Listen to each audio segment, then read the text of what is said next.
अगाडि बढेको कति पैसा ल्याउने भने यही छ सामने पडा छ उले मलाई भन्यो त तैँले के गर्न खोजे मैले भने स्कुटी किन्नु नजिक छ स्कुटी किन्छु भन्नुभयो ठिकै छ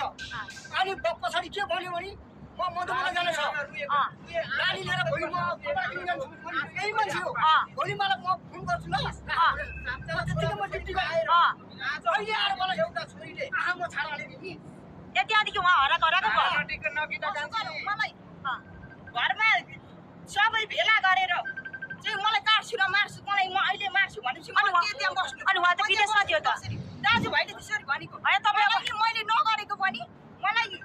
यो गणेश दाइ हो मैले नगरेको कुरा को कोले चाहिँ कहाँदेखि मेरो गरेको मान्छे चुप लाग्नु 30 दिन भइसक्यो आमालाई एकल गरिस् हामी त दुश्मन भएछौ जन्म दिने आमा 10 महिना काख्रो को गरेर हुर्काएको आज मेरो आमाले तँलाई एकल गरिस् म साँच्चै म यही मारिदिन्छु म एकल गरिस् आमा कसरी रोएर बसेको छ घरमा दाजु माइती कसरी रोएर बसेको छ घरमा यस्तो भएपछि 8 वर्ष भइसक्यो हामीले ओताप गरेर राखेको तँलाई त तेरो म त काँचो खुन खाने थिएँ क्या आज म रात दिन आमा भाडा पानी भएर बसेको छ कानुनले दिन्छ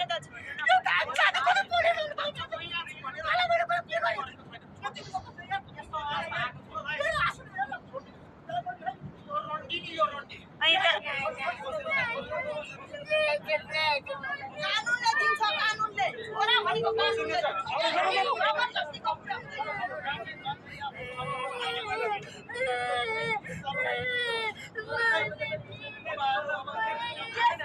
मेरो बहिनी हो बहिनीले त म सम्मान गर्दिन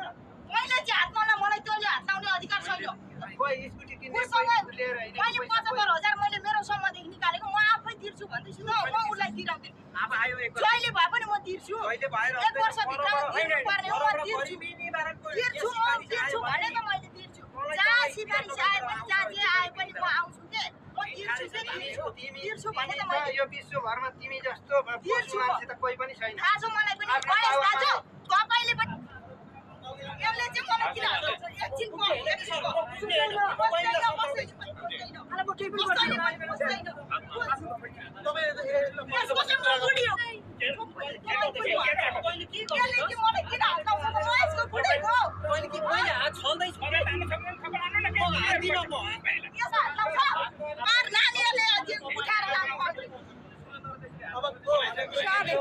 तपाईँले लिएर आउनु भएको मैले लिएर आएको नानी हो मैले लिएर आएको नानी उहाँले लानुभयो हामीले उहाँहरू लानुहुन्छ भने त्यो चाहिँ कति वर्षको नानी हो त्यो कामसँग के भन्छ 7 वर्षको नानी हो अरूसँग जानु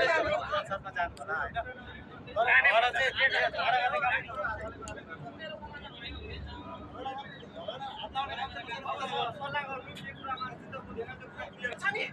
चुरो खाएर बस्ने मोजमस्ती गर्ने आफ्ना जन्म दिने बाबुलाई ढुङ्गा उतारेर हो मार्नु मोजमस्ती गरेर बस्ने यहाँ डोन मरेर बस्ने त छातीमा टेटो हान्यो भनेर साला खाते भिखारी यस्तो पनि हुन्छ मान्छे त होटलमा बसेर मेरो छोराले के भनेछ किन फुच्यो भने तँलाई हेर मेरो आमाले अब कानुनले के भन्छ त्यतातिर जानुपर्छ कानुन तपाईँ लाने हो है नियम सङ्गतमा जानुपर्छ अब तपाईँहरूले घरे जस्तो हामीले पाउने जे छ पाउनुपर्छ अनि आइडी त्यो छ मैले हात नला तिम्रो दाँत यहाँ म खसाइदिन्छु हात लाउन खोज्छौ भेट्नु गल्ती गर्ने आफै अनि भेट्ने तिमीलाई त सिनु किरा उम्रिँदै मैले जब मलाई मेरो आँसुले यसलाई जिन्दगी भर हुँदैन यो 100% ठोक्का दिने यहाँभन्दा तल स्थिति तिनका सुन्नु न दाजु दाजु अब घरबार दाजु सुन्नु न यसरी माया हिँड्ने माग्ने स्थिति आउँछ अब दाजु यहाँ सुन्नु न यहाँ सुन्नु न दाइ तपाईँ विदेशमा हुँदै उडाएको उहाँलाई चाहिँ यता आउनु त यता आउनु त त्यो पनि बोल्नु पाउनुपर्छ मेरो यो तिमीलाई कसले उद्धार गर्यो तिमीलाई कसले गरेको हो नगरेको मैले भनेको छैन तर मलाई त्यो मैले कुसुमा दिदी बेला म विदेशमा मैले कसरी भेट्छु विदेशबाट मान्छे मैले कसरी भेट्छु र मलाई योसँग गयो योसँग यसरी गऱ्यो यस्तो यस्तो भयो अनि त्यो होटलमा बसेको केटा चाहिँ को कसरी आए होटलमा बसेको केटा चाहिँ को सरासरी दाजु सरासरी तर म यौमा बसेर आएर जङ्गलमा आएर बसेर जङ्गलमा बसेको राति जङ्गलमा बसेको अनि त्यो केटासँग फोटो चाहिँ हो पहिला उ जाँदाखेरि म धादिङ जानु भनेर उसले पठाउँदाखेरि म गएको होइन तर म त्यसरी बसेको त्यस्तो नराम्रो केही पनि थिएन फोटो मात्र फोटो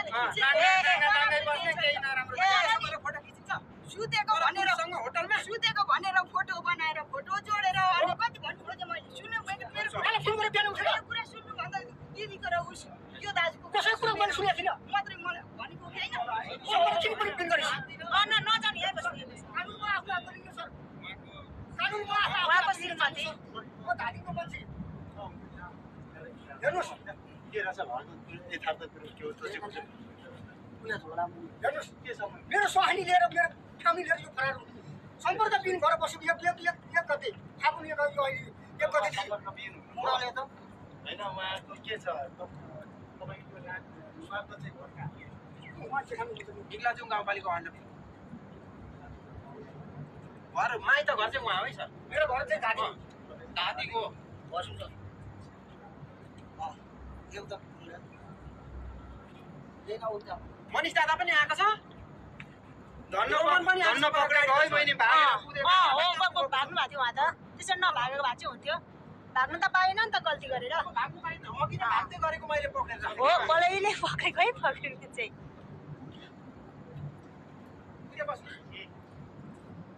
र भाग्नु अब समस्या गल्ती गरेपछि भाग्ने होइन नि त किनभने त्यो पनि मानव हो यस्तो व्यवहार गरेर अब यिनीहरूले चाहिँ छैन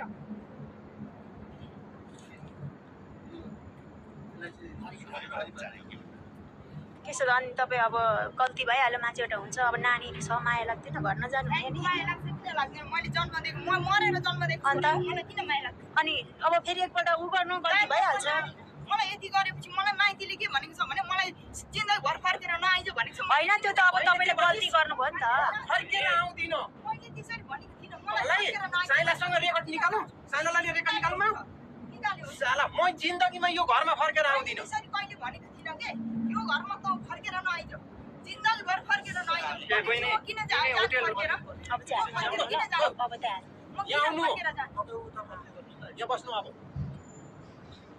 मलाई कतिचोटि काट्छु मार्छु भनेर आउने यही दाजु पनि हो म सुतेको ठाउँमा पनि रात दिन मैले त मेरो चेली नबिग्रोस् हो त मेरो चेली नबिग्रोस् माइती बसेको छ मेरो चाहिँ ज्वाइँ विदेशमा हुँदाखेरि मेरो चेली नबिग्रोस् भनेर चाहिँ मलाई चाहिँ कतिसम्म लागिराखेको छ तर मेरो चेली चाहिँ दिदी सुन्नु न मलाई जहिले त्यसरी गरेपछि म किन मैले त्यसरी बेइज्जत भएर कुनै ठाउँ सुताएर मैले पनि हेरेको थिइनँ मलाई त्यस्तो गर्दाखेरि के मैले चाहिँ मेरो कुरा सुन्नु ल तपाईँको श्रीमानले त देख्न सक्नु भएन नराम्रो भन्नुभयो हो के पर उसले त्यति भनेको छैन नि यो दाजु यो गणेश दाजु र हाम्रो दिदी हो अत्याचार गर्ने भनेको दुईजना सुन्नु न तपाईँको बुढाले नराम्रो भन्नुभयो तर आज आफ्नै दाइले भन्दै उसले त्यति साह्रो नराम्रो भनेको छैन तपाईँको आफ्नै दाइले भनिराख्नु भएको छ नि त गल्ती गरिस् अहिले होइन रिस अहिले उयोको मरेको मान्छे उद्धार गरेको मर्ने मान्छे मैले 2 महिना लडाइँ गरेर निकालेको बहिनी यसलाई त्यो माथि पुगे कि म अब यिनीहरूको कुटाइ खाएर मर्नु भन्दा पनि म आफै हाम फालेर मर्छु भनेर रात मैले हरेक गरेर लडाइँ गरेर यी सोध्नु होइन भने हो भनेर सोध्नु हो कि होइन सोध्नु हो निकालेको हो कि होइन सत्य होइन होइन तँलाई कसले निकाल्यो त त्यसो भने है त्यो चाहिँ 1,60,000 पैसा कसले कहाँबाट जुराइदियो मेरो नामबाट इन्डिया पठाएको अहिले यो दाजु थिएन भने त कहाँबाट निक्लिँदै यो दाजुले 1,60,000 नेपालबाट पठाएको हो कि होइन यतिखेर भइरहेछ विदेश जानुभएको थियो उहाँ फाउ आफै खुसीले हिँड्ने नि त हामीलाई थाहा थिएन भित्र पासपोर्ट सेटिङ गरिसकेको रहेछ खुसी नि होइन ठिकै छ नि त अब म त के भन्छु भने होइन अब तपाईँको पनि उता अब छोरा छ अब श्रीमान पनि छ मैले जस्तै मैले जति म जे गरेर हिँडे पनि छोरालाई मैले जतिकै माया दिए उसलाई जाऊ अनि भोलिको दिन उहाँले यतिकै माया गर्छ भने छ त नगरे पनि म एक्लै पनि बाँचेर गरी खान सक्छु तर म यसरी यति भएपछि झन् मलाई कति टर्चर हुन्छ कति के हुन्छ भन्ने कुरा हेर्नु त दाइ तपाईँ तपाईँ जस्तै एउटा छोरा मान्छे एउटा श्रीमतीको लागि धुरु धुरु राखेको छ कस्तो लाग्दैन तपाईँलाई? अनि किन त्यस्तो गरेर एकपल्ट बुझ्नुपर्छ तपाईँले पनि। टिकटकमा हामीहरूलाई मर्नु भिडियो बाध्य बनायो टिकटक। अहिले त्यो मोबाइल चाहिँ मलाई दिनुपर्छ होइन, मेरो मोबाइल जफत गर्न पाइँदैन, त्यो मोबाइल देखाइदिन्छु म, मोबाइलमा देखाइदिन्छु होइन। त्यही भएर हामीहरू सेटल भएको यो बाध्यता लास्ट कुरा हो होइन। हामीहरूलाई मर्नु नमाग्नु, त्यहाँ टिकटकमा हेरौँ न कति थोक लेखेको ठिकै छ नि त, तपाईँ पनि जाने नै थियो भने अनि डिभोर्स गरेर बुढासँग राम्रो तरिकाले जानु पर्थ्यो नि त दिदी, होइन भन्नु त। हो मन मिलेन ठिक छ, हामीलाई पनि भोलिको दिन मन मिलेन भने हामी पनि अर्को रोज्न सक्छौँ। सामाजिक सञ्जाल हो किन भन्नुहोस् त टिकटक। हो अब त्यो त्यसमा त्यस्तो बेइज्जती गरेर कस्तो कस्तो अक्षर लेखेर टिकटक बनाएको छ तपाईँहरूलाई यहाँ अहिले तेरो गल्तीले हो। स्क्रिनमा देखाइदिन्छु। त हजारौँ तेरो फ्यामिली थिएन, छोराछोरी छैन? साँच्चै तपाईँको चाहिँ बिहे भएको कि नभएको? लु अनि खोइ श्रीमती? श्रीमती पहिला हो, म आएको एक कति 15-16 दिनमा। मेरो नि यत्रै छोरा छ। होइन हिजो अस्ति तपाईँ विदेशबाट आएर पहिला गयो? म ससुरालीले बसेँ। हो चाला अनि ठिक हुनु परेन त? मेरो हो कि होइन भन्नु? लगभग 4 अर्कासित चक्कर लागेपछि छोरा पनि लगो? छोरा पनि लिएर गएको छ मेरो पनि होइन। उहाँसँग भेट भएको बोलेको चाहिँ कति भयो तपाईँहरूको? म बोलेको त खासै धेरै भएको छैन। पहिले एकखेप बोल्यौँ, हजुर। पछाडि त्यो टिकटकमा बेइज्जत भयो अँ, अँ, अँ। होइन, त्यस पछाडि बोलचाल बन्द भयो होइन। त्यस पछाडि एकचोटि चाहिँ उर्लाबारीमा भेट भयो। भेट्नु पनि जानुभएको थियो? होइन म पासपोर्ट उयो गर्न गइरहेको थिएँ, रिनो गर्नु जानुभएको थियो? अनि त्यतिकै त्यहाँ भेट भएर अनि भेट भयो। अनि त्यस पछाडि हिजो अस्ति घरमा त्यस्तो त्यस्तो बेइज्जत भयो भन्ने कुराले गर्दाखेरि अनि म निस्केर हिँड्ने थिइनँ। मलाई नि माइती भेला गरेर दिदीले पनि माइती भेला गरेर मलाई मार्छु काट्छु भनेपछि म त्यहाँ के म त्यहाँ बस्नु सक्छु? म कसरी बस्छु? होइन त्यो त्यो त्यो त अब आफ्नो तिमी आफ्नो छोरी दुनियाँ चाहिँ नाथासँग बोल्ने, आफ्ना बुढालाई टाइम नदिने, अनि त्यहाँदेखि कसरी त्यहाँ बला खानेर मैले कति सम्झाएँ तिमीलाई होइन? हो तिमी बोकाहरूसँग बोल्ने, अनि त्यहाँदेखि आफ्ना श्रीमानलाई चाहिँ तर ममा मुख छाडेको अझै म सुनाइदिउँ। यी दाजुहरूलाई के भन्यौ तिमीले भने? दाजु मैले पेपरको दाजु आमा बुवाहरू भाइहरूसँग सबैसँग पेपर दिवसको तयारी गर्ने तुरुन्त पठाइदिनु भनेको हो कि होइन? कहिले मैले त्यसरी भने? लु यहाँ रेकर्ड सुनाउ त। लु पठाउँ त दाजु, त्यो ज्वाइँले पठाएको मेसेन्जरमा निकाल्नु त। कहिले पेपरको रेकर्ड भने? ज्वाइँको ब्लग खोल, ज्वाइँ आउनु हुँदैछ छुट्टीमा, त्यसरी तिमीले यो यस्तो हरकत गर्दै। अनि यस्तो नि त दिदी सुन्नु न, तपाईँ पनि एउटा छोरी मान्छे होइन? तैँले एकपल्ट पैसा लिएर किन म त मलाई जान्छु भने सम्पर्क किन बिल गरेँ कि मैले जान्छु भनेर भनेको पनि